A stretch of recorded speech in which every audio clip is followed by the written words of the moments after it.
दोनों बाबा जन बड़ा थे पहले मैं हाँ मैम छटा के बोले गुरु महाराज छटा बोले हाँ आप जाओ श्री सद्गुरु महाराज की जय श्री सद्गुरु महाराज की जय महाराज की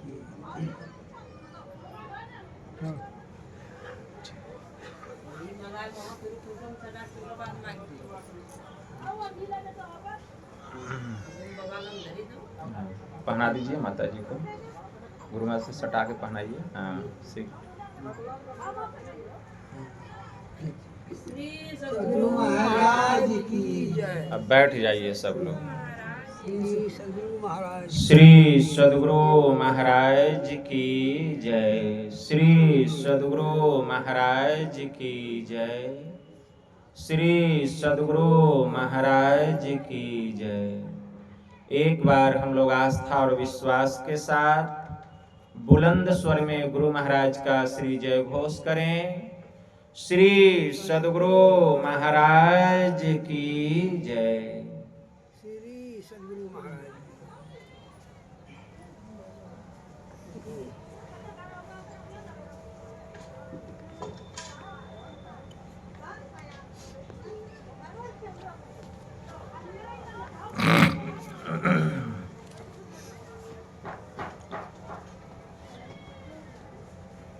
नमामि अमित ज्ञान रूपं कृपालं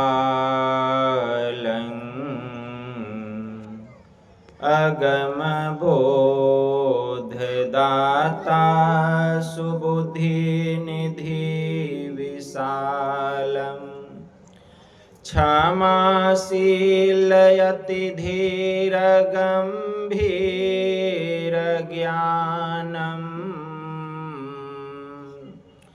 धर्म कील दृढ़ थीर समधीर ध्यानम् जगत त्राणकारी अघारी उदारम्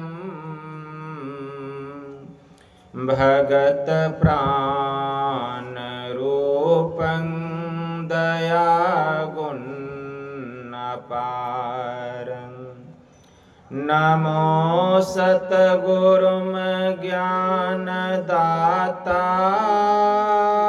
सुस्वामी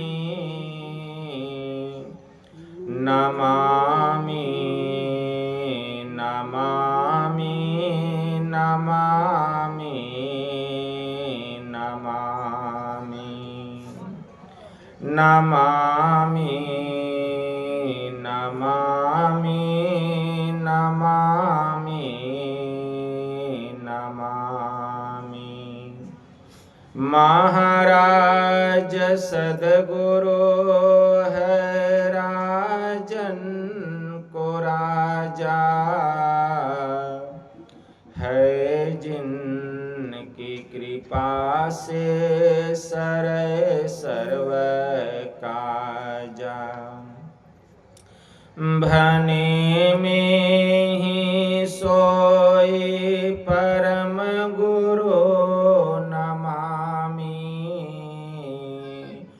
नमामि नमामि नमामि नमामि नमामि नमामि नमामि नमामि।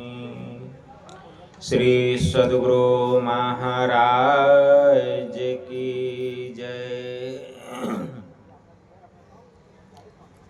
अव्यक्त रूप में परमाराध्य संत सद्गुरु महाराज के पावन कमल चरणों में बारंबार नमन। आदरणीय सत्संग प्रेमी गुरुजनों, भक्तिमती माताओं एवं धर्मशीला बहनों, आप लोगों को सर्वविदित हो चुका है कि यह संतमत सत्संग का आयोजन हमारे श्रद्धेय चौधरी जी, जयराम जी और रवीन जी की माता कंकरी देवी अपने स्थूल देह का परित्याग करके परलोकगामिनी हो गई। उस दिवंगत आत्मा के परम कल्याण के लिए घर परिवार के समस्त लोगों ने मिलजुल कर यह संत मत सत्संग का आयोजन किए हैं। बड़े ही सौभाग्य की बात है। जब किसी के घर में किसी वृद्ध माता पिता का शरीर छूट जाता है तो लोग नाच कराते हैं। और देखिएगा कितना भीड़ जुटता है, कितना भीड़ जुटता है। लेकिन हमारे चौधरी जी, जयराम जी, रवीन जी कितने सज्जन हैं। घर परिवार के जितने लोग हैं कितने श्रद्धालु हैं, कितने धर्मात्मा हैं कि अपनी पुण्यवती माता जी के स्थूल शरीर छूटने पर इतना सुंदर सत्संग रूपी ज्ञान यज्ञ कर रहे हैं। वह माँ कैसी होगी और कितनी प्रसन्न हो रही होगी। कितना सुंदर ज्ञान यज्ञ हो रहा है और इस ज्ञान यज्ञ के द्वारा, सत्संग के द्वारा जीव को तुरंत परम मुक्ति की प्राप्ति होती है। भगवान श्री राम ने कहा, बड़े भाग पाइए सत्संगा, बिनु प्रयास होहि भव भंगा। सत्संग का कितना महत्व है हम लोग नहीं जानते। अगर जिस दिन हम सत्संग के महत्व को जान लेंगे, एक पल के लिए भी सत्संग को नहीं छोड़ेंगे। जिस दिन सत्संग के महत्व को जान लेंगे। लेकिन सत्संग के महत्व का ज्ञान कहाँ होगा? जब तक इस स्थान पर नहीं आएंगे, जब तक हम सत्संग नहीं सुनेंगे, इसके महत्व का पता नहीं चलेगा। आज से कई हजार वर्ष पहले, कई हजार वर्ष पहले आत्मदेव नाम के एक ब्राह्मण हुए थे। वह युग कलयुग का नहीं था, वह युग द्वापर का नहीं था, वह युग त्रेता का नहीं था, वह सतयुग का था, सतयुग का था। और उनकी धर्म पत्नी अर्धांगिनी, उसका नाम था धुंधली। उसको एक भी संतान नहीं था। आत्मदेव जो ब्राह्मण थे, उसको एक भी संतान नहीं था। बहुत उम्र गुजर गया, बेचारे बूढ़े होने लगे। गांव समाज के जितने लोग हैं ऐसी ऐसी बातें करते, ऐसी ऐसी बातें उनको सुननी पड़ती, पीड़ा होती थी। कोई निपुत्र कहता, कोई निर्वंश कहता, नाना प्रकार की आलोचनाएं उनकी होती थी। तंग आ गए सुनते सुनते। एक ही बात सुनते सुनते वे जो आत्मदेव ब्राह्मण थे तंग आ गए और उन्होंने निश्चय कर लिया, इससे तो अच्छा है कि अपनी हत्या कर लूं। कम से कम इतनी पीड़ादायक बात सुनने को तो नहीं मिलेगी। और ऐसा मन में विचार करके वे जो आत्मदेव ब्राह्मण थे जंगल चले गए अपनी हत्या करने के लिए। जंगल में एक पेड़ की डाली में रस्सी को फंसा दिए और अपने गर्दन में फंसरी लगाने लगे। उसी जंगल में एक दिव्य महापुरुष बैठ करके साधन कर रहे थे, ध्यान कर रहे थे, तप कर रहे थे। अचानक उनका ध्यान टूटा, आंख खुली, नजर पड़ गई कौन व्यक्ति है जो अपनी हत्या करने पर तुला हुआ है, उसके सामने आते हैं और कहते हैं कि हे ब्राह्मण देवता, क्या बात है, आप अपनी हत्या क्यों करने पर तुले हुए हैं? क्या आपको पता नहीं कि आत्महत्या करना महापाप है? महापाप है। जो आत्महत्या करता, बहुत लोग आत्महत्या करते हैं। किसी लड़के को किसी लड़की से प्रेम हो गया, आत्महत्या। लड़की आत्महत्या। कोई पति पत्नी में झंझट हो गया, कोई बात को लेके आत्महत्या। पत्नी आत्महत्या या पति आत्महत्या।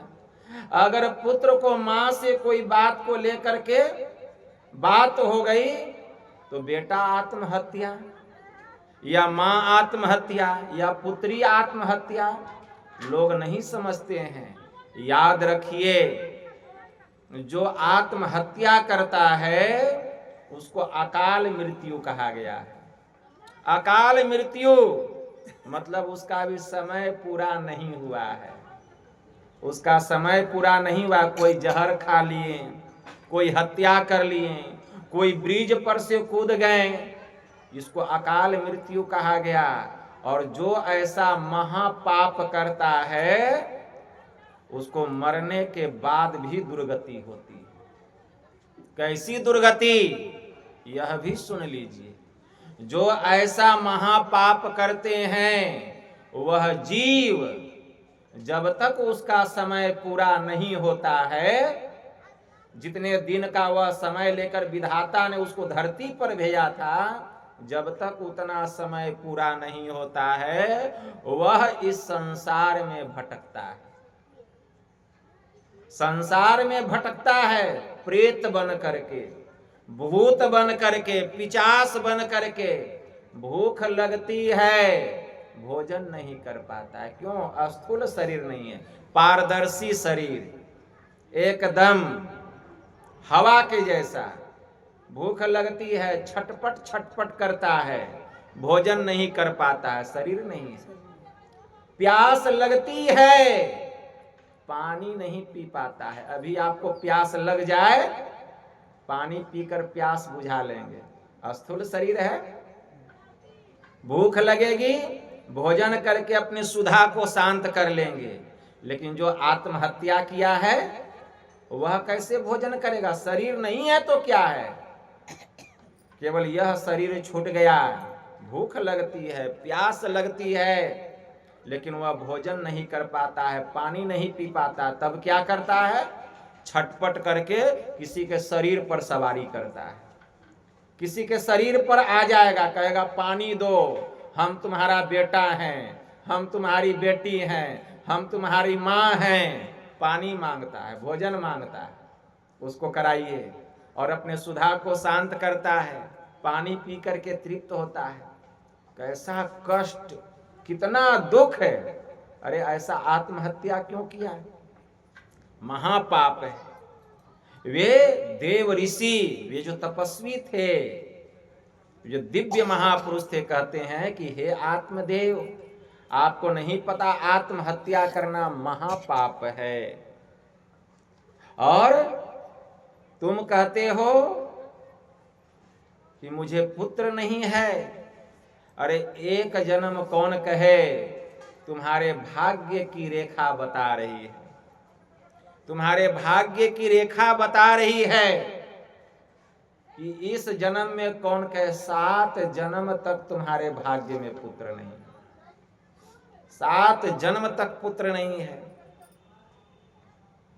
जैसे वे तपस्वी कहें, वे ब्राह्मण देवता महात्मा जी के चरणों में गिर जाते हैं और कहते हैं कि हे महात्मन, आप ही मेरी रक्षा कीजिए, आप ही मुझे इस दुख से छुटकारा दीजिए। मैं क्या करूं? समाज में, गांव में लोग नाना प्रकार की बात करते हैं, ऐसी ऐसी आलोचना करते हैं, असहाय हो जाता है। जब आप इतना जानते हैं कि 7 जन्मों तक मेरे भाग्य में पुत्र का सुख नहीं है, तो अगर आपकी कृपा हो जाए, अगर आपकी दया हो जाए, तो मेरे भाग्य में पुत्र का भी सुख हो सकता है। क्योंकि जो न करे लकीर सो करे फकीर, जो न करे लकीर सो करे फकीर। अगर विधाता ने हमारे विधान में पुत्र का सुख नहीं लिखा है, लेकिन आप जैसे संत का, आप जैसे दिव्य महापुरुष की दया हो जाए, तो हे महात्मन मेरा भाग्य पलट सकता है, मेरा भाग्य पलट सकता है। आप कृपा कीजिए, दया कीजिए। वे ब्राह्मण देवता इतने रोने लग गए, इतने गिड़गिड़ाने लग गए, बिलखने लग गए, उनकी अश्रु की धारा रुकने का नाम नहीं ले रही थी। रोते रोते उनके आंसुओं की धारा से उस दिव्य महात्मा का पूरा चरण धुला गया। संत दयालु होते हैं, दयालु होते हैं। कितने दयालु होते हैं? गोस्वामी जी ने लिखा है मानस में, संत चित नवनीत समाना, कहा कवि न पे कहीं न जाना, निज परिताप द्रवई नवनीता, अपर दुख हेतु संत सुपुनीता। एक कवि ने बड़ा अच्छा कहा, क्या कहते हैं कि संतों का जो चित्त होता है वह मक्खन के जैसा मुलायम होता है। मक्खन देखे हैं कितना सॉफ्ट होता है, कितना मुलायम होता है। तो एक कवि ने कहा कि संत का हृदय मक्खन के जैसा कोमल, मक्खन के जैसा सॉफ्ट, मक्खन के जैसा मुलायम होता है। तो गोस्वामी जी ने लिखा कि कवि ने तो कह दिया, लेकिन ठीक ठीक कहने की कला नहीं जानी। कहने की कला क्या है? तो गोस्वामी जी लिखते हैं, निज परिताप द्रवई नवनीता। नवनीत का अर्थ होता है मक्खन। अरे मक्खन तो अपने ताप से पिघलता है, अरे मक्खन तो अपनी गर्मी से पिघलता है, लेकिन पर दुख हेतु संत सुपुनीता। लेकिन संत दूसरे के दुख को देखकर पिघल जाते हैं। संत का हृदय ऐसा होता है, वे पराये के दुख को देख के पिघल जाते हैं। कौन है? आत्मदेव। ऐसे संत का कोई है? पराया ही है। उसके दुख को देखकर वे दिव्य महात्मा पिघल गए, पिघल गए। और फिर जो काम दवा से हो नहीं सकती सो दुआ से हो जाती है। जो काम दवा से हो नहीं सकती असो दुआ से हो जाती है। अरे जब पूरे मुर्शिद मिल जाते हैं तब बात खुदा से हो जाती है। जब पूरे संत सदगुरु मिल जाते हैं तो दुनिया का ऐसा कौन काम है जो असंभव है? कोई काम असंभव नहीं है। असंभव काम भी संभव हो जाता है। इतने दयालु होते हैं संत। उस दिव्य महापुरुष को दया आ गई और कहा शांत हो जाओ, शांत हो जाओ। उन्होंने एक दिव्य फल आत्मदेव नाम के ब्राह्मण को दिया। दिव्य फल, दिव्य फल। आप लोग चहल पहल नहीं करेंगे, शांति से बैठेंगे। सत्संग में बड़ा अमृत है और हम आप लोगों को अमृत का पान कराएंगे। जितना अस्थिर से बैठेंगे, जितना शांत से बैठेंगे और जितना सुनेंगे उतना आनंद आएगा। क्योंकि फिर यह समय मिलने वाला नहीं है। एक दिव्य फल उस महापुरुष ने आत्मदेव नाम के ब्राह्मण को दिया और कहा कि हे ब्राह्मण देव, लो, यह दिव्य फल है और यह फल ले जाओ अपने घर और अपनी स्त्री धुंधली को खिला देना। समय आने पर बड़ा ही पुण्यात्मा और धर्मात्मा पुत्र का जन्म होगा। बड़े खुश हुए आत्मदेवता, बड़े खुश हुए।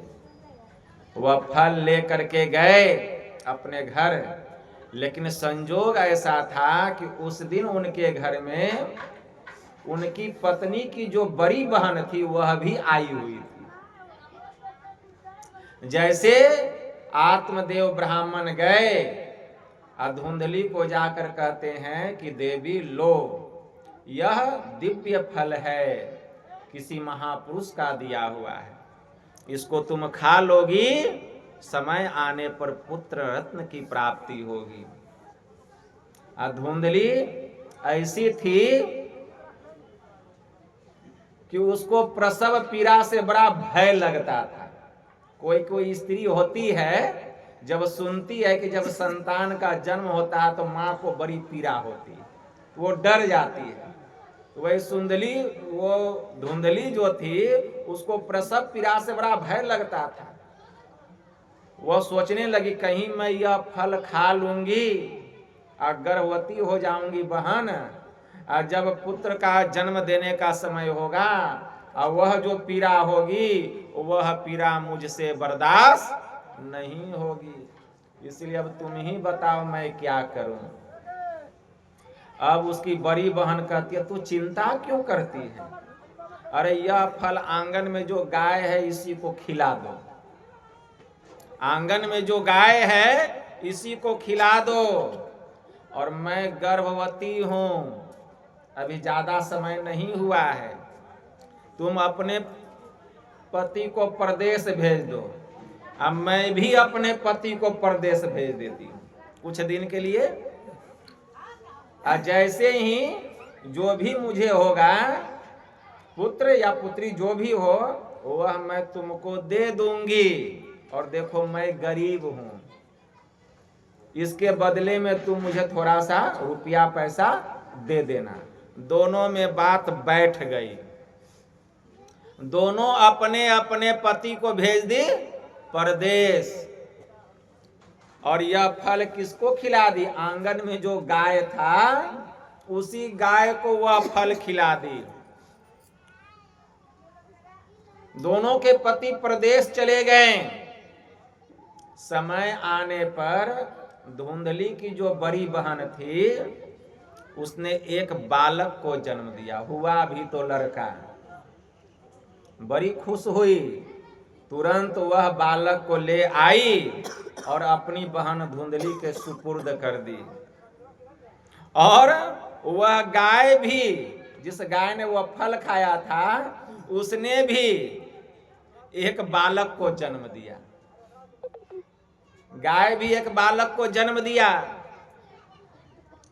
उसका पूरा शरीर मनुष्य के जैसा, लेकिन कान था गाय के जैसा। धुंधली क्या की, अपनी बड़ी बहन को पुत्र लेके उसके बदले में कुछ रुपया पैसा दे दी, उसकी बहन चली गई। दोनों के पति देव घर आए परदेश से, वह कह दी अपने पति को उसकी बड़ी बहन की पुत्र हुआ लेकिन मरा हुआ, बात खत्म। इधर आत्मदेव जब घर आए देखते हैं दो दो बालक घर में। नजर पड़ी कि गाय ने भी बालक को जन्म दिया है, उसका पूरा शरीर मनुष्य के जैसा लेकिन कान गाय के जैसा। तो आत्मदेव उस बालक का नाम रखते हैं गोकर्ण, मतलब कान गाय के जैसा, पूरा शरीर मनुष्य के जैसा, नाम पड़ गया गोकर्ण। और जैसे अपनी पत्नी के पास जाते उसके गोद में भी बालक। पत्नी धुंधली कहती है यह मेरा बेटा है, तो उसका बेटा नहीं, लेकिन कहती है मेरा बेटा है, इसलिए इसका नाम मैं रखूंगी। तो ठीक है भाग्यवान, तू ही इसका नाम रख। तो मेरा नाम है धुंधली, इसका नाम होगा धुंधकारी। उसका नाम पड़ गया धुंधकारी। धुंधकारी जब बड़ा हुआ, एक नंबर का जुआरी, एक नंबर का शराबी, मदिरा का पान करता था, मांस मछली भक्षण करने लगा, वेश्यागमन करने लगा। दुनिया का ऐसा कौन पाप है जो कि वह नहीं करता था। जितना धन था सब जो है बुरे बुरे कृत्य कर्मों में खर्च करने लगा। और इसके विपरीत गोकर्ण जब बड़ा हुआ तो 1 नंबर का धर्मात्मा, दिव्य महात्मा का दिया हुआ फल था ना, 1 नंबर का धर्मात्मा, पुण्यात्मा, तपस्वी। वह एक स्थान पर बैठ करके तप ध्यान करता। लेकिन एक दिन दोनों भाई में विवाद हो गया। कहाँ धर्मात्मा पुण्यात्मा, कहाँ जुआरी शराबी मेल खाएगा। अनाप शनाप बोल दिया गोकर्ण को। गोकर्ण उसी समय घर को छोड़ के जंगल चला गया और जंगल में जा करके वह तप करने लगा, ध्यान करने लगा। एक दिन यह अपने पिता से कुछ पैसा मांगा, धुंधकारी। पिताजी भी उब गए थे कि संतान भी हुआ तो कैसा हुआ, इससे तो अच्छा था कि संतान नहीं था तो अच्छा था। पिताजी ने पैसे नहीं दिए कि मैं तुमको शराब पीने के लिए, जुआ खेलने के लिए पैसे नहीं दूंगा। कौन बाप देगा पैसा। इतना जो सुना, पिता को डंडा से मारा, खूब मारा। पिताजी अपनी बेइज्जती सह नहीं सके और अपनी हत्या कर ली। पिताजी मर गए, भाई चला गया जंगल, पिताजी का शरीर छूट गया। अपनी बेइज्जती को बर्दाश्त नहीं कर सके कि एक बेटा अपने बाप को मारे, इससे बड़ा फजीहत, इससे बड़ा दुख, इससे बड़ी बेइज्जती एक पिता के लिए और क्या हो सकता है। उसने अपनी हत्या कर ली। अब मां केवल बच गई घर में। मां को भी नहीं गुदानता था, मां को भी नहीं गुदानता था। एक दिन मां से भी पैसा मांगा, सब पैसा खत्म कर दिया, घर सब चला गया, जमीन सब चला गया, यही सब कृत्य कर्मों में। एक दिन मां से पैसा मांगा, मां कहती है बेटा मेरे पास पैसा नहीं है, जो था सब तुमको दे दिया, अब नहीं है। मदिरा का पान किया हुआ था, शराब पिया हुआ था। मां को भी बहुत मारा और उठा करके मां को कुएं में डाल दिया। बेचारी मां भी मर गई। अब धुंधकारी अकेले रहने लगा, उत्पात मचाने लगा, आतातई हो गया। उस गांव के समाज के सब लोग उससे परेशान रहने लग गए, धुंधकारी से। एक दिन धुंधकारी जो है बहुत सारी बेश्याओं को घर पर बुलाया था, महफिल लगाया था और अपने शराब पी करके मस्त था, बेहोश पड़ा हुआ। रात्रि का समय था। सभी वेश्याओं ने मन में विचार किया कि बहन यह जो धुंधकारी है बहुत बड़ा पापी, अपने पुण्यात्मा धर्मात्मा भाई को यह घर से निकाल दिया। इतने सुंदर देवता तुल्य पिता थे, पिता पर प्रहार किया।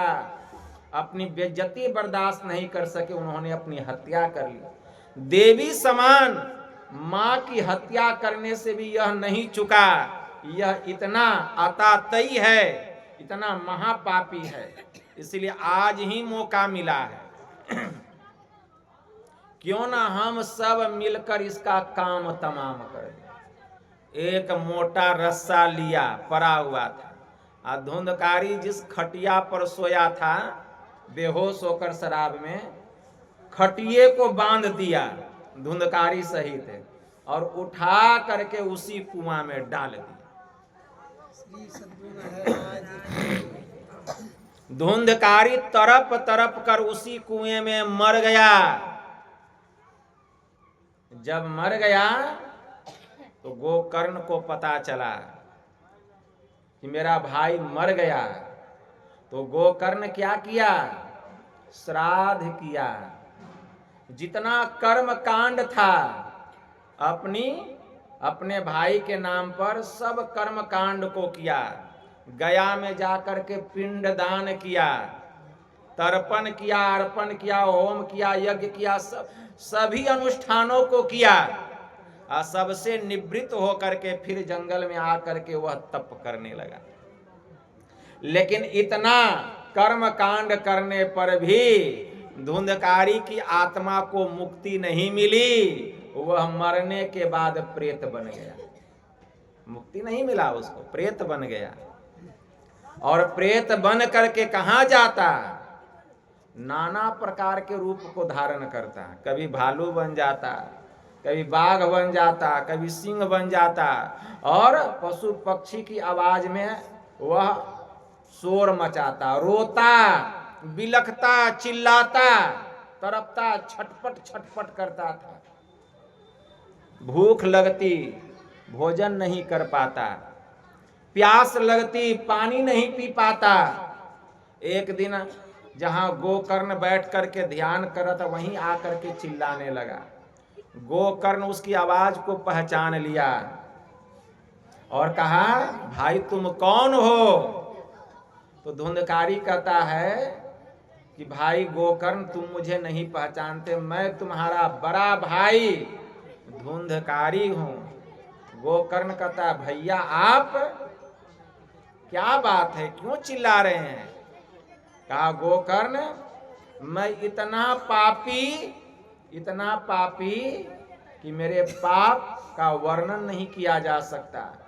मरने पर मैं प्रेत बन गया हूँ, बहुत भूख लगती है, भोजन नहीं कर पाता हूँ, प्यास लगती है, पानी नहीं पी पाता हूँ। इसीलिए तुम कोई ऐसा काम करो कि मुझे प्रेत की जोनी से मुक्ति मिल जाए। गोकर्ण ने कहा कि भैया, जब मुझे पता चला कि आपका शरीर छूट गया तो मैंने आपके नाम पर श्राद्ध किया, ब्राह्मणों को बुलाकर भोजन कराया, गया में जाकर पिंड दान किया। धुंधकारी कहता है कि भाई तुमने जितना भी कर्म कांड किए उसका कोई भी प्रभाव मेरे ऊपर में नहीं पड़ा, मतलब मुझे प्रेत की जोनी से मुक्त नहीं कर सका। अब कोई ऐसा काम करो जिससे कि मुझे इस प्रेत की जोनी से मुक्ति मिल जाए। तब गोकर्ण जो था सूर्य भगवान का उपासक था, भगवान सूर्य उसके गुरु थे। सूर्य देवता का वह आवाहन किया, भगवान सूर्य देव प्रकट हुए। गोकर्ण सब समस्या को रखा भगवान सूर्य देव के पास। भगवान सूर्य देव ने कहा कि गोकर्ण, तुम्हारा भाई बहुत बड़ा महापापी है, उसने तुम जैसे धर्मात्मा को घर से निकाला, देवता समान पिता को मारा पीटा, उसकी हत्या का वह जिम्मेदार बना, अपनी मां का हत्या किया। इसलिए तुमने जितने भी कर्म कांड किए उस कर्म कांड का कोई भी प्रभाव उसको प्रेत की जोनी में जाने से बचा नहीं सका। इसीलिए कर्म कांड से इसको मुक्ति मिलने वाली नहीं है। अगर तुम इसका मुक्ति चाहते हो तो इसके लिए तुमको ज्ञान यज्ञ करना पड़ेगा। अब गोकर्ण सोच में पड़ गया, ज्ञान यज्ञ? हे प्रभु, मैं क्या करूं ज्ञान यज्ञ में? मतलब तुमको 7 दिन तक अपने भाई के नाम पर सत्संग करना पड़ेगा। 7 दिन तक सत्संग करना पड़ेगा, तब उसकी आत्मा को मुक्ति मिलेगी, वह प्रेत की जोनी से मुक्त होगा।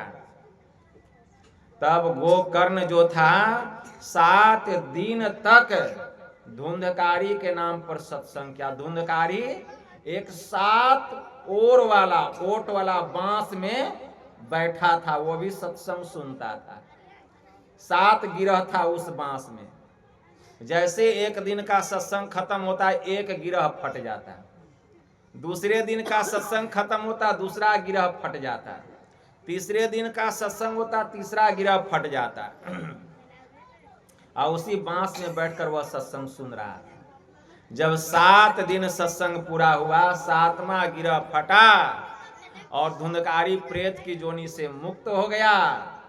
स्वर्ग से विमान आया और उसी विमान पर बैठ करके वह स्वर्ग चला गया। श्री सद्गुरु महाराज की। धुंधकारी की आत्मा को मुक्ति मिल गई। कैसे मुक्ति मिला? कर्म कांड से, ज्ञान यज्ञ से। सत्संग की कितनी महिमा है। जरा विचार कीजिए। इसीलिए सत्संग की कितनी महानता है, यह तो जब हम सत्संग में आएंगे तब समझ में आएगा। इसीलिए महापुरुषों ने कहा, संत वचन वह सुधा, देव भी जिसके सदा भिखारी। क्या हो गया भाई, लाइट चली गई? देखिए ऑपरेटर जी क्या हुआ।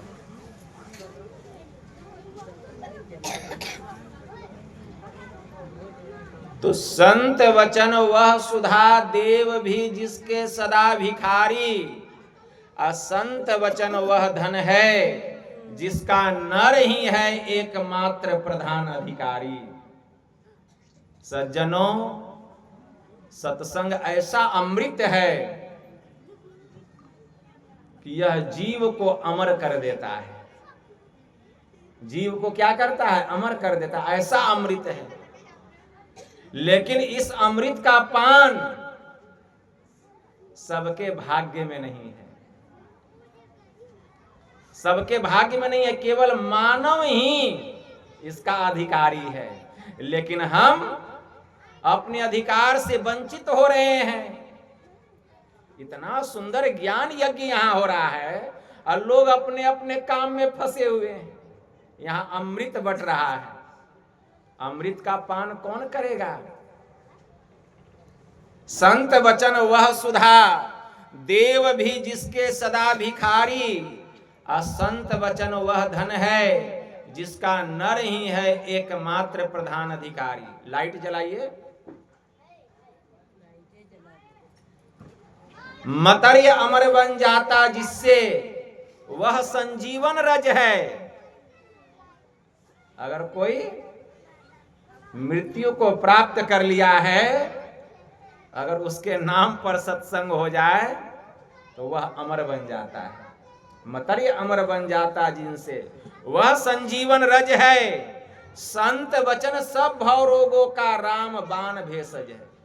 यह जो सत्संग है, जितना रोग है सब रोगों का राम बाण यह सत्संग है। गोस्वामी जी ने लिखा, राम कृपा नासही सब रोगा, जो यही भांति बने संजोगा। सदगुरु वैद वचन विश्वासा, असंयम यह न विषय की आशा। तो मतर्य अमर बन जाता जिनसे, वह संजीवन रज है। संत वचन सब भव रोगों का राम बाण भेषज है। वेद शास्त्र अनुभूति तपस्या का जिसमें संचय है। सत्संग में वेद मंत्र सुनाया जाता है, उपनिषद का मंत्र सुनाया जाता है। वेद शास्त्र अनुभूति तपस्या का जिसमें संचय है। संतों का वर वृद वचन वह मंगलमय निर्भय है। क्यों बैठा कर्तव्य मूढ़ नर, बन चिंता का वाहन। अरे संत वचन के सुधा सिंधु में कर संतत अवगान। दूर असत से कर सतपथ की ओर लगाने वाला यह सत्संग जो है, हमें बुराई से हटाकर अच्छाई की ओर लेके जाता है। असत्य के मार्ग से हटाकर सत्य परमात्मा की ओर लेकर के जाता है। दूर असत्य से कर सतपथ की ओर लगाने वाला और मृत्यु से हटा अमरता को पहुंचाने वाला। तम से परे ज्योति के जग में होता जो जगमग है। सची चन्मय उस परम धाम को संत वचन सूची मग है। अरे कौन बताए संतों की वाणी में कितना बल है? कौन बता सकता है? कोई बता सकता है कि संतों की वाणी में कितना बल है? अरे दासी सूत देवर्षि बन गया। देवर्षि नारद दासी के पुत्र थे, और सत्संग के प्रभाव से देवताओं के ऋषि कहलाए। दासी सूत देवर्षि बन गया, जीवन हुआ सफल है। उसी संत के प्रवचन ने यह प्रभाव दिखलाया। दैत्य वंश में देवोपम भक्त प्रहलाद प्रकट हो आया। जा करके सुनाए, उपदेश किए। तो देखिए कौन जन्म लिया? प्रहलाद हिरण्यकश्यप के घर में। उनकी पत्नी ऋषि के आश्रम में रहती थी, गर्भवती थी। देवर्षि नारद बाबा उसको सत्संग सुनाते थे, ठीक है ना। भक्त प्रहलाद प्रकट हो आया, एक नंबर भगवान का भक्त, राक्षस के घर में भक्त का जन्म हो गया।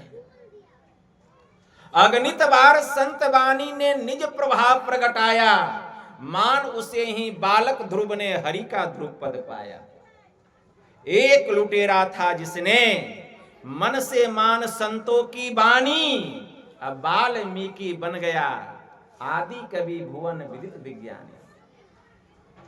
वाल्मीकि कौन था? लुटेरा था, डकैत था, रत्नाकर। संतों की वाणी मानी देवर्षि नारद बाबा की बात, क्या बन गया? रत्नाकर से महर्षि वाल्मीकि बन गया। यह सत्संग की महिमा है। इसीलिए स्वामी केशवानंद जी महाराज की वाणी में आया, दासी के नारद हिरनी के श्रृंगी ऋषि, अंडा से वृंदा सुखदेव जी का हाथ है, गागरी से कुंभज रेणुका से परशुराम, कुलहंडू से वाल्मीकि महिमा लखात है। मतस गंधा से व्यास, गणिका से वशिष्ठ मुनि, क्षुद्रानी से भारद्वाज ब्राह्मण पद पात है। कहे कवि केशवानंद, अरे कहाँ लो करो बखान, सत्संग के प्रभाव से सब शिरोमणि कहाते। यह सत्संग की महिमा है। लोग क्या जानेंगे? जो सत्संग सुनेगा वही ना सत्संग की महिमा जानेगा। जिसको सत्संग का लत लग गया है, सत्संग उसका श्वास बन जाएगा, वह कभी नहीं छोड़ेगा। इतना सुंदर ज्ञान यज्ञ हो रहा है, देखिए लोग कितने बैठे हैं। यह समय फिर चला जाएगा, वापस आएगा। सबको सत्संग में बैठना चाहिए, सबको बैठना चाहिए। यह सत्संग ऐसा है, जीव को अमर बना देता है। अभी भगवान श्री राम के उपदेश को हम लोग सुन रहे थे। भगवान श्री राम कौन? मर्यादा पुरुषोत्तम। महाराज दशरथ के कुल में कुलभूषण, कुलमणि, रघुवीर भगवान श्री राम प्रकट हुए हैं।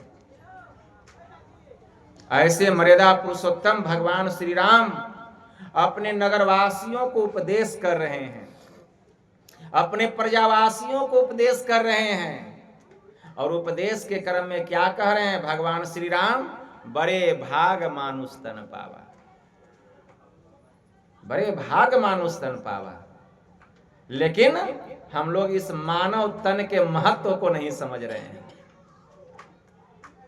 हम लोग यही सोचते हैं कि यह मनुष्य का शरीर मिला है सुंदर सुंदर भोजन करने के लिए, सुंदर सुंदर कपड़ा, रंग बिरंग का कपड़ा पहनने के लिए, रंग बिरंग का श्रृंगार, रंग बिरंग का खाना, रंग बिरंग का घूमना ओढ़ना, इसी के लिए। भगवान महायोगेश्वर श्री कृष्ण ने कहा, आहार निद्रा भय मैथुनश्च सामान्य में तत् पशु भृंद्रानाम ज्ञानम नरानाम अधिकम विशेषो ज्ञानेन हीनः पशु ही समानः।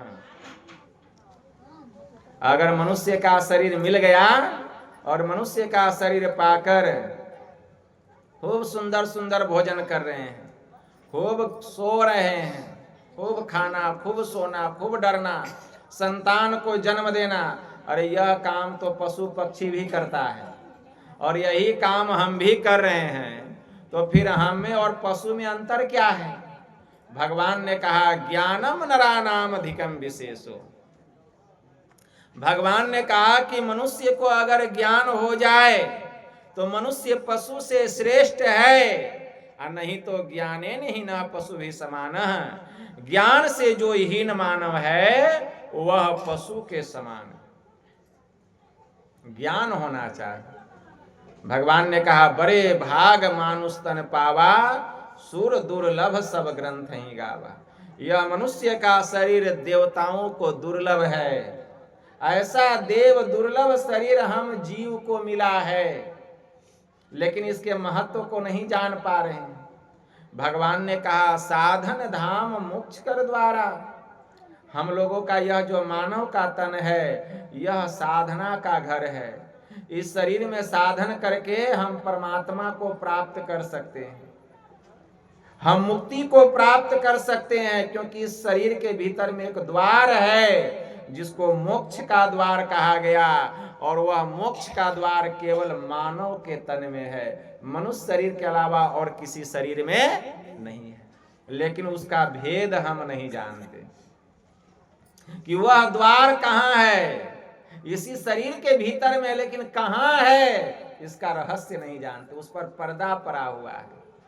वहां से पर्दा कौन हटाते हैं? संत सदगुरु हटाते हैं कि मोक्ष का द्वार कहाँ है। वहीं पर मन को टिका करके भक्ति करना पड़ेगा, वहीं पर मन को टिका करके गुरु जो मंत्र बतलाएंगे उस मंत्र का जप करना पड़ेगा, उस रूप का ध्यान करना पड़ेगा, वहीं पर मन को टिका करके दृष्टि साधना करना पड़ेगा, तब वह द्वार खुलेगा। ऐसे खुलने वाला नहीं है, वहां ताला लगा हुआ है, उसका चाबी गुरु महाराज के पास है। जब गुरु के शरण में जाएंगे तो गुरु महाराज वो चाबी हमको देते हैं, मतलब जुक्ति देते हैं। वो जो मोक्ष के द्वार में जो ताला लगा हुआ है उसकी जुक्ति, उसकी चाबी देते हैं कि कैसे चाबी घुमाएंगे कि वह ताला खुलेगा, मोक्ष का द्वार खुलेगा। अब परमात्मा दोनों हाथ खोलेंगे, एक हाथ है ब्रह्म ज्योति का और दूसरा हाथ है ब्रह्मनाद का। दोनों हाथ खोल करके परमात्मा हमको अपने गोद में बैठा लेंगे, सदा के लिए मुक्त हो जाएंगे, सदा के लिए मुक्त हो जाएंगे। लेकिन ऐसा करेंगे नहीं, ऐसा करेंगे नहीं। इतना सुंदर शरीर और मोक्ष का द्वार परमात्मा के पास जाने का, परमात्मा हाथ खोल के बैठे हुए हैं, लेकिन प्रयास नहीं करते हैं, अभ्यास नहीं करते। क्यों? संसार के काम से, संसार के झंझट से फुर्सत नहीं है, संसार के कामों से फुर्सत नहीं है। कहते हैं बाबा फुर्सत कहाँ है? एक दिन परमात्मा हमेशा के लिए फुर्सत दे देंगे। देखिए माई को फुर्सत मिल गया और एक दिन हम लोगों को भी फुर्सत मिलेगा, तब क्या होगा? सो परत्र दुख पावई, सिर धुनि धुनि पछताई, काल ही कर्म ही ईश्वर ही हम मिथ्या दोष लगाई। यहाँ तो दुख जब तक रहे भोगवे किए, इस शरीर को छोड़ के जीव जहां जाएगा वहां सिर धुन धुन के पछताएगा। कहेगा जब तक हम संसार में थे, मनुष्य के शरीर में, हम ईश्वर का ध्यान नहीं किए, गुरु से ज्ञान नहीं लिए, सत्संग नहीं किए, केवल कमाना धमाना, बाल बच्चा पैदा करना, उसको पढ़ाना, उसको लिखाना, उसको नौकरी दिलाना, खेती गृहस्थी, इसी में समय बर्बाद कर दिए। लेकिन ईश्वर की भक्ति नहीं किए, गुरु से जुक्ति जान करके।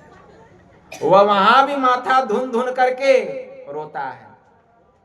सो परत्र दुख पावई, इस लोक में परलोक में दोनों जगह दुख पाता है, सिर धुन धुन करके पछताता है। और झूठ ही कभी काल को, कभी कर्म को कहे हम यह काम नहीं किए, और कभी ईश्वर को वह दोष देता है, जबकि समय बहुत मिला हमको, लेकिन उस समय के महत्व को मैंने नहीं जाना। आछे दिन पाछे गए, हरि से किया न हेत, अरे अब पछताए होत क्या, जब चिड़िया चुग गई खेत। फिर पछताने से कुछ लाभ मिलने वाला नहीं है। इसलिए सज्जनों, जितना समय मिला है, जितना समय बचा है, उसका सदुपयोग करना चाहिए, उसका सदुपयोग करना चाहिए। इसका मतलब मैं यह नहीं कहता कि आप संसार के कामों को मत कीजिए, ईश्वर की भक्ति करते हुए संसार के कामों को भी कीजिए, अपने दायित्व का निर्वहन कीजिए, लेकिन नंबर 1 में ईश्वर की भक्ति, तब संसार का काम। गोस्वामी जी ने लिखा ना, देह धरी कर यही फल भाई, अब भजिए राम सब काम बिहाई।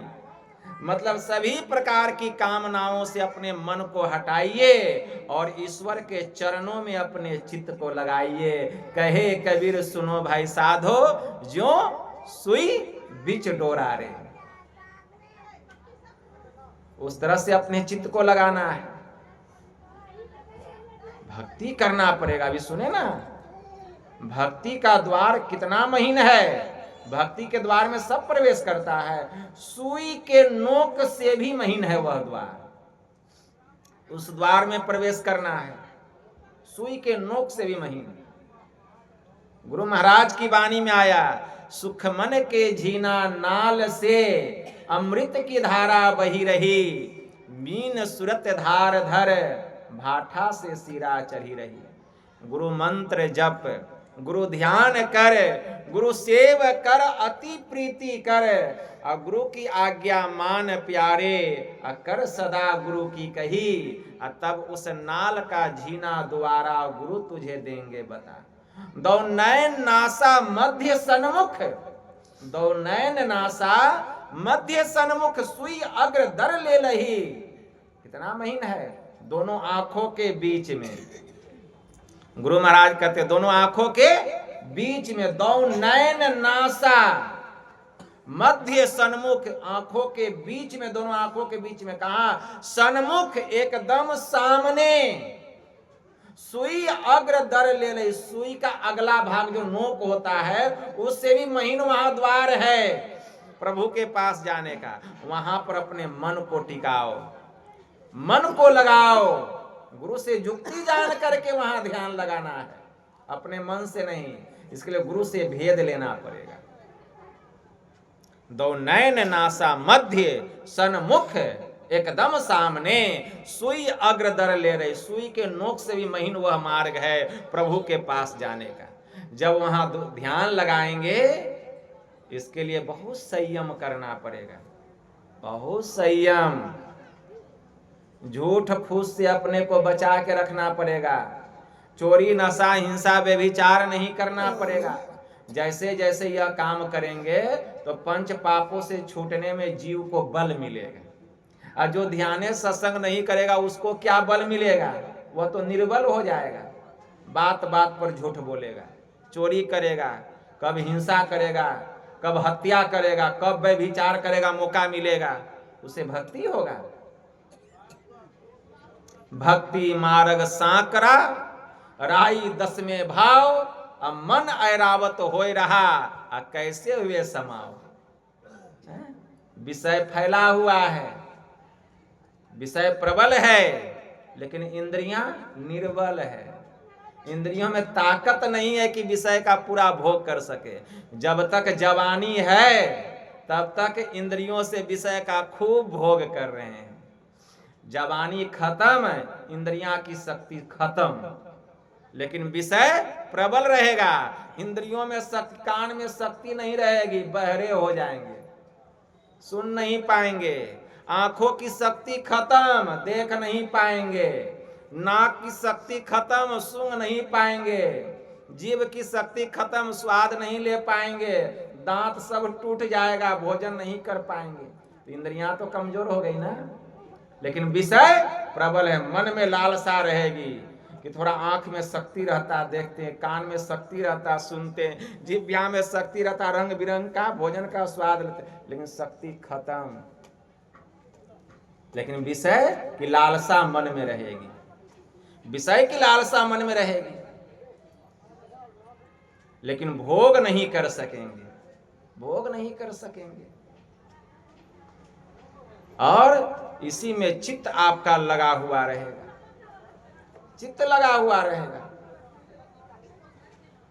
इसलिए संत कबीर साहब ने कहा, मन ऐरावत हो रहा, कैसे होए समाओ। तो वह जो सूक्ष्म मार्ग है, गुरु महाराज जो कह रहे हैं, क्या कह रहे हैं?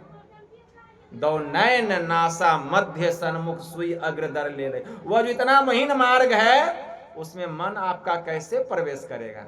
मन में तो इतनी चाहना है, मन को बलवान बना के रखें, पहलवान बना के रखें। विषय भोग करते करते मन पहलवान बन गया, कैसे उस सूक्ष्म मार्ग में प्रवेश करेगा? इसके लिए मन को महीन बनाना पड़ेगा, मन को सूक्ष्म बनाना पड़ेगा। मन को सत्संग में, मन को ध्यान में, मन को गुरु की सेवा में लगाना पड़ेगा। झूठ घूस से अपने को बचा करके रखना पड़ेगा, लोभ लालच से अपने मन को बचा करके रखना पड़ेगा। संत कबीर साहब ने कहा, लोभी कामी क्रोधी लालची इनसे भक्ति न होए, अब भक्ति करे कोई सूरमा जाति वर्ण कुल खोए। काम क्रोध मद लोभ की जब तक रहे घट में खान, क्या पंडित क्या मूर्खा दोनों एक समान। इनसे अपने को बचाना पड़ेगा। तो बल कैसे मिलेगा, इनसे कैसे बचेंगे, इसके लिए सत्संग करना पड़ेगा। सत्संग सुनेंगे तो मन को बल मिलेगा, मन सूक्ष्म होगा, मन पतला होगा, और तब साधन भजन करेंगे, मनोयोग पूर्वक जप ध्यान करेंगे। गुरु महाराज ने कहा ना, गुरु मंत्र जप और गुरु ध्यान कर और गुरु सेव कर, तब देखिए मन एकदम झुका रहेगा आपके चरणों में। अति प्रीति कर गुरु की आज्ञा मान प्यारे, कर सदा गुरु की कही, तब उस नाल का जीना द्वारा गुरु तुझे देंगे बता। वह जो सूक्ष्म स्थान उसका भेद गुरु महाराज बतला देंगे। दो नैन नासा मध्य सन्मुख सुई अग्रदर ले रही, वहां क्रिया बतला देंगे कि कैसे वह द्वार खुलेगा। जब वहां गुरु जुक्ति से आंख बंद करके ध्यान लगाएंगे तो गुरु की कृपा होगी, दृष्टि की दोनों धार मिलेगी, अंधकार का मंडल फटेगा। और जब अंधकार का मंडल फटेगा तब तम फटे ज्योति भरे, आकाश की तू सैर कर। अंधकार का मंडल फटेगा, उस सूक्ष्म द्वार में हमारी सूरत जाकर के घुस जाएगी, यह जीव उसमें प्रवेश कर जाएगा, और हम स्थूल मंडल से ऊपर सूक्ष्म मंडल में, अंधकार से प्रकाश मंडल में चले जाएंगे। और तब जो वहां का नजारा देखेंगे, तब जो वहां की अनुभूति होगी, तब जो वहां से जो अमृत की वर्षा हो रही है, उस अमृत का पान करेंगे, तब जो आनंद आएगा, उस आनंद का क्या कहना। तब जो रस मिलेगा, तब जो अमृत मिलेगा, उस अमृत का क्या कहना। तम फटे ज्योति भरे, आकाश की तू सैर कर। कैसा सैर होगा, यह कौन करेगा, इस अमृत का पान कौन करेगा, आकाश का ब्रह्मांड का सैर कौन करेगा, प्रकाश मंडल में कौन जाएगा, जो यह काम करेगा। लेकिन फुर्सत नहीं है, फुर्सत नहीं है। इसी के लिए हम लोगों को यह मनुष्य का शरीर मिला है। यही बात भगवान श्री राम कह रहे हैं, साधन धाम मोक्ष कर द्वारा, अब पाई न जेहि परलोक समारा। हम लोगों का शरीर साधना का घर है, जो अभी काम बताएं करने के लिए, अगर ऐसा साधन करेंगे तो हम उस घर में प्रवेश करेंगे, सूक्ष्म घर में प्रवेश करेंगे। सुषमन घर में ध्वनि धार बजे, गुरु महाराज की वाणी में है ना, सुषमन घर में ध्वनि धार बजे, चढ़ी श्वेत सूरत। सूरत जो है पवित्र हो जाएगी, निर्मल हो जाएगी, उसी को श्वेत सूरत कहा गया। श्वेत सूरत सो धार भजे, अनहद उलझन यही युक्ति तजे। नाना प्रकार का जो घर गृहस्थी का उलझन है, बाल बच्चा, खेत खलियान, मकान दुकान, नौकरी चाकरी, पति पत्नी, स्त्री पुरुष, जितना उलझन है सब सुलझ जाएगा, सब सुलझ जाएगा, वहां कोई उलझने नहीं है। अनहद उलझन यही युक्ति तजे, तब सत ध्वनि की युक्ति दई गुरु ने। तब गुरु महाराज नदानुसंधान की क्रिया बतलाएंगे, नाम का भेद बतलाएंगे। जिस नाम का भजन करके हम नामी के पास जाएंगे, परमात्मा के पास जाएंगे, जहां से यह जीव आया है अपने घर में चला जाएगा। नाम का दान देंगे। अनहद उलझन यही युक्ति तजे, सतध्वनि की युक्ति दई गुरु ने। सतध्वनि मतलब सतनाम का भेद बतलाएंगे। कहते हैं सतनाम, सतनाम क्या है, वो बोला जाता है नहीं, वह ध्वनि हो रही है। सतनाम की ध्वनि हमारे भीतर में हो रही है, उसको सुना जाता है, उसका ध्यान किया जाता है, ध्यान लगाया जाता है भीतर में कि वह जो सतनाम की ध्वनि हो रही है उसको हम सुने। इसी के लिए है शब्द साधना। सत्य ध्वनि की युक्ति दई गुरु ने। कितना गुरु कृपा करते हैं, ऐसा कृपा तो माँ बाप भी नहीं करता है।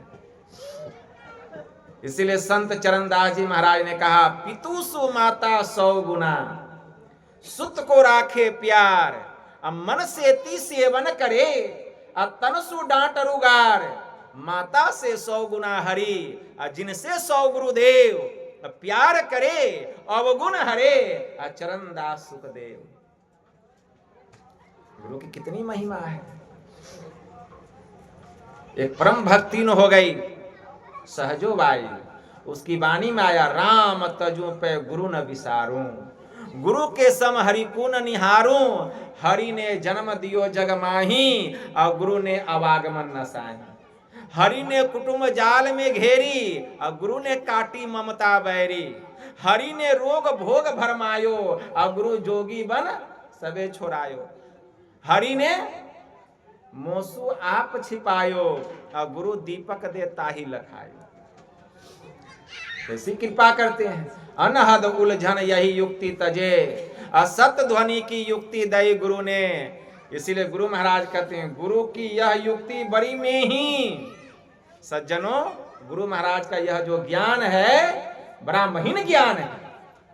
हमारे गुरु महाराज कहते हैं, महर्षि में ही परमहंस जी महाराज, गुरु की यह युक्ति बड़ी में ही। सज्जनों, गुरु का जो यह ज्ञान है बड़ा महीन ज्ञान है। में ही प्रगट संसार नहीं, जब यह दुनिया नहीं था तब यह ज्ञान था, यह ब्रह्म ज्ञान, यह ब्रह्म विद्या। जब यह दुनिया नहीं था तब यह विद्या था, जब यह दुनिया है तब यह विद्या है, और जब यह दुनिया नहीं रहेगी तब भी यह विद्या रहेगा। गुरु की यह युक्ति बड़ी में ही, अब में ही प्रगट संसार नहीं, यही ढोल पिटाए सुनाए दिया। गुरु साहब बाबा कैसी कृपा की है हमारे गुरु महाराज। बाबा देवी साहब, महर्षि में ही परमहंस जी महाराज कह रहे हैं, वैसा कृपा पात्र हमको भी बनना पड़ेगा।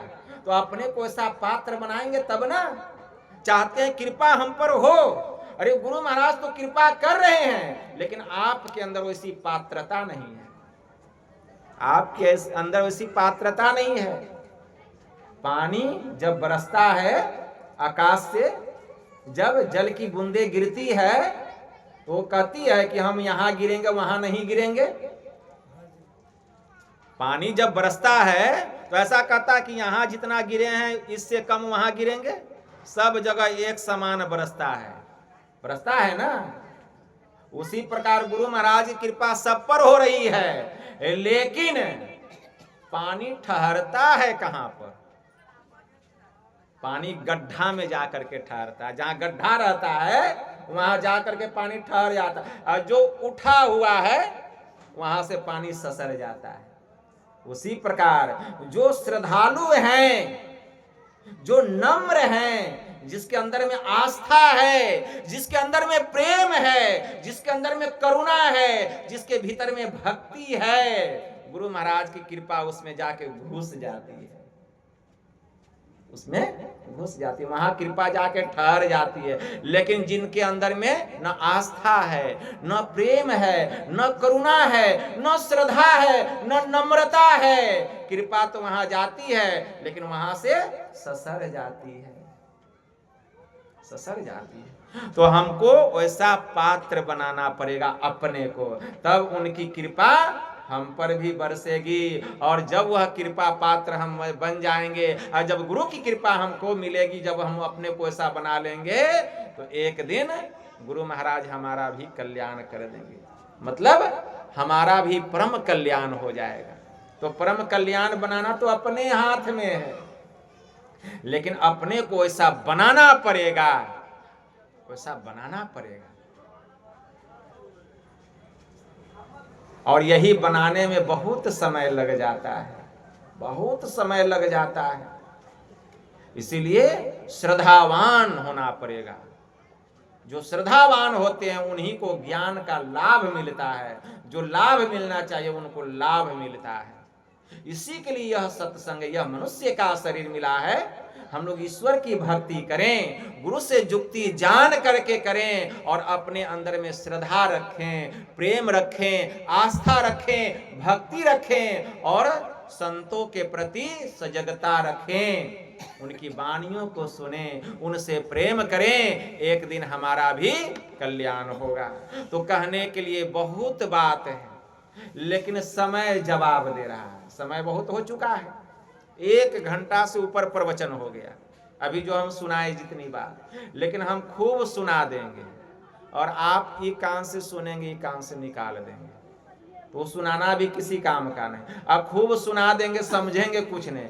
इसलिए इतना सुनाएं, इसको खूब हृदय में ग्रहण करके मन में चिंतन करेंगे, तब यह जो सत्संग है, इस सत्संग का हमको लाभ मिलेगा। तो यही थोड़ा सा मैं आप लोगों की सेवा में कहा। बस इतना ही कहकर मैं गुरु महाराज के श्री चरणों में प्रेम पुष्प समर्पित करते हुए अपनी वाणी को यहीं विराम देता हूँ। यह संत मत सत्संग का आयोजन हमारे चौधरी बाबू, हमारे राजा राम जयराम जी, हमारे रवीन जी, घर परिवार के समस्त लोगों ने माता जी के दिवंगत आत्मा के परम कल्याण के लिए किए हैं। मैं गुरु महाराज से प्रार्थना करता हूँ कि हे परमपिता परमात्मा, आप ऐसे पुण्यात्मा को अपने शरण में शरणागत रखें और पुनः उनको मनुष्य का शरीर दें कि जहां से इनकी भक्ति छूटी हुई है, पुनः वहां से वह अपनी भक्ति शुरू करें। बोलिए प्रेम से श्री सद्गुरु महाराज की जय। चलिए अब कीजिए क्या,